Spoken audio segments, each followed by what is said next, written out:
Hello friends, welcome back to our channel Mimi Tanuj blog. সেদিন আমরা ready হয়ে বেরিয়ে পড়েছিলাম ব্যারাকপুরের ডিবাপির বিরিয়ানি খেতে যাব বলে। আসলে আমি আর তনু শুধুমাত্র দুজন নয়, গোটা আমাদের বন্ধুদের গ্রুপের প্ল্যান হয়েছিল ডিবাপিতে বিরিয়ানি খেতে যাওয়ার। আর এই যাওয়া নিয়ে কত কাণ্ড, ভোটাভুটি থেকে শুরু করে ছাপ্পা ভোট সবই পড়েছে। এটা তো পশ্চিমবঙ্গ, ছাপ্পা ভোট তো দু একটা পড়বেই। তাই যাই হোক, বাইরের কাঠফাটা রোদকে উপেক্ষা করে আমি আর তনু রেডি হয়ে এখন সোজা যাচ্ছি দমদমে। আর দমদমে পৃথা, মানুষ, সোহম ওরা এলে তারপর একসাথে ওখান থেকে যাব ব্যারাকপুরে। বাইরে যা রোদ, তাতে যাওয়ার ইচ্ছে না থাকলেও নিজেদেরকে কিছুটা এক্সট্রা পুশ করেই কিন্তু বাইরে বেরিয়েছিলাম। তবে বন্ধুদের সাথে অনেক দিন বাদে দেখা হবে, এটা ভেবেই কিন্তু ভেতরে একটা আলাদা এক্সাইটমেন্ট কাজ করে।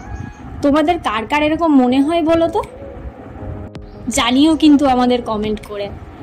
যাই দেখি, দমদম তো প্রায় পৌঁছেই গিয়েছি, আর পৃথাও চলে আসবে একটুখানি পরেই।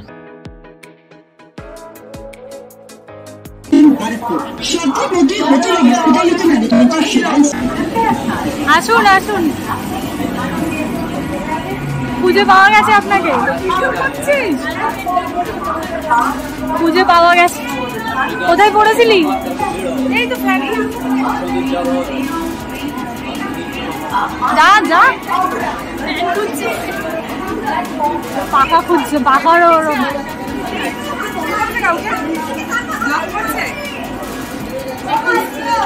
আর এই দেখুন, দেখতে দেখতে পৃথা, সোহম দুজনেই চলে এসছে, আর মানসও প্রায় কাছাকাছি পৌঁছিয়ে গিয়েছে। ও চলে আসবে আর কিছুক্ষণের মধ্যে। চা গরম পড়েছে, সবাই এসে প্রথমে পাখা খুঁজছে, আর প্রথমেই বলছে চা গরম পড়েছে ভাই, এর মধ্যে কেউ বিরিয়ানি খেতে যায়? ভাই তুই খেতে পারবি না, বিশ্বাস কর। আগে তারপর তুই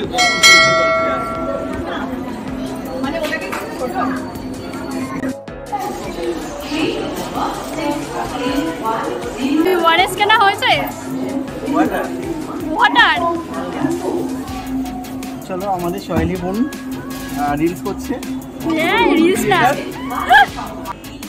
দেখতে দেখতে মানুষও চলে আসে, আর তারপরে আমরা স্টেশনে দাঁড়িয়ে বেশ কিছুক্ষণ নিজেদের মধ্যে গল্প গুজব করছিলাম। সবার সাথে অনেকদিন বাদে দেখা হলে এটাই। আর কে বাকি?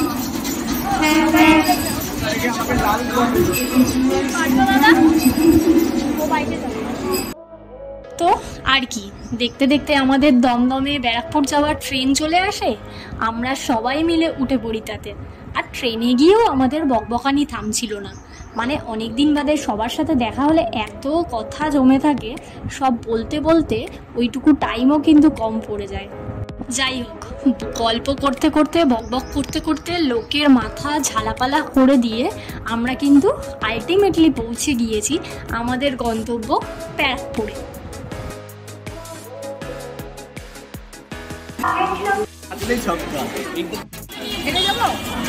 এইখানে ছিল, আর তোরা যাবি হচ্ছে কোথায়?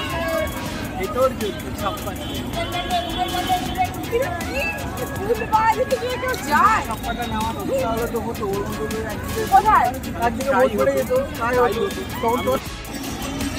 আমি তোকে বলবো করে দাঁড়া।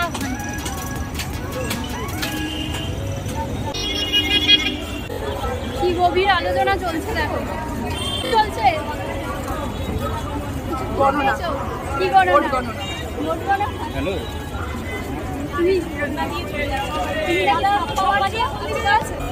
যাবেন আপনি? এটা এখানে আম্মা খাওয়া দিদি, আপনি যাবেন? বিরিয়ানি খাবেন না আম্মা খাবেন? আম্মা খাবে। ব্যারাকপুর স্টেশনে পৌঁছে বেশ কিছুক্ষণ দাঁড়িয়ে এদিক ওদিক দেখলাম প্রথমে, যে কোনটাতে করে আমরা অ্যাকচুয়ালি ডিবাপির সামনে যেতে পারবো। তারপর একটা টোটো ঠিক করে আমরা সোজা পৌঁছে গেলাম আমাদের গন্তব্য ডিবাপিতে। বল কেমন লাগছে? ডিবাপিতে পৌঁছে গেছি আমরা আলটিমেটলি। এই দুজন মোবাইলে যে এত পিছের ঘুষঘুষ করে কে জানে। এই আরেকটা বাকি আছে, হ্যাঁ। তো দেখি, এখন লাইন দিতে হবে। পিঠা গিয়ে বাসন মাজবে, তার জন্য আমরা লাইন দেবো। লজ্জা হয় না?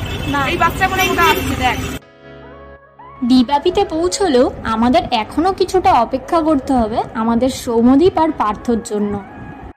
যাই হোক, অপেক্ষা করতে করতে আমাদের সৌম্যদীপ পার্থ দুজনেই চলে এসছে, মানে গোটা টিম এখন আমরা এক জায়গায় চলে এসেছি। তো এইবার আমরা খাবার অর্ডার করে যাব ওপরে। ওপরের পরিবেশটা মোটামুটি বেশ ভালোই, সুন্দর করে সাজানো গোছানো চারপাশটা। আর আমরা যখন গিয়েছিলাম ওপরে দেখলাম বেশ অনেক লোকই কিন্তু বসেছে, আর নিচতলাটাও যথেষ্ট ভিড় ছিল। ভিড় থাকার কারণে আমরা নিচতলায় বসতে পারিনি। যাই হোক, এবার আমরা সিট নিয়ে যে যার মতো বসে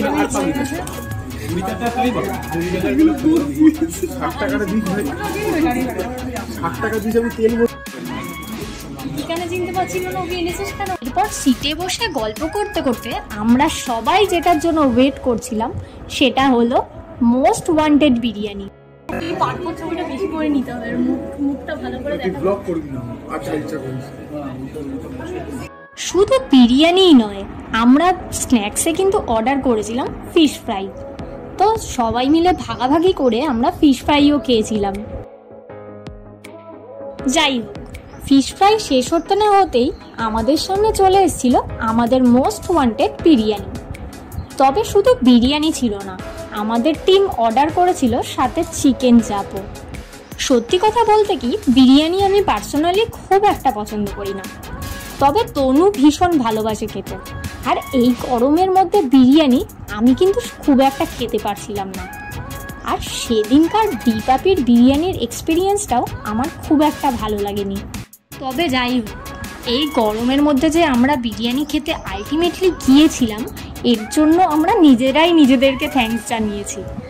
আর খাওয়া দাওয়া শেষ করে এরপর নিচে এসে আমরা কিন্তু একটু কোল্ড ড্রিঙ্কসও খেয়ে নিয়েছিলাম, কারণ আর পারা যাচ্ছিল না।